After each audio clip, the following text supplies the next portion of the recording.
જય શ્રી કૃષ્ણ. કાલે અજવાળી તેરસ હતી એટલે ઘરે નિયાણી કરી હતી.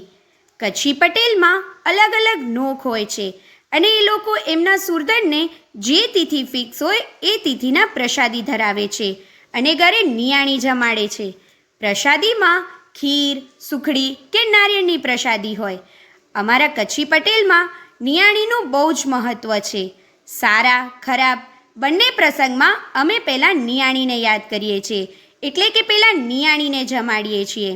તેરસ અને ચૌદસના પણ અમે નિયાણીને જમવા બોલાવીએ. આજે અમારા દાદાની તેરસ હતી એટલે નિયાણી કરી હતી. હું ને દીદી એ જ કામમાં લાગી ગયા. બધા આવે એના પહેલાં જમવાનું રેડી કરવાનું હતું. પહેલાં તો દીદીએ દાદાની પ્રસાદી બનાવી.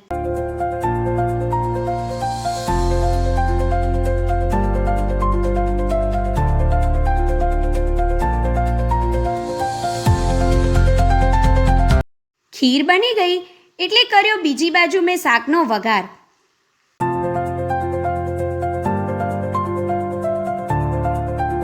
ખીર ઠંડી થઈ ગઈ એટલે દાદાનો દીવો કર્યો ને દાદાને પ્રસાદી ધરાવી.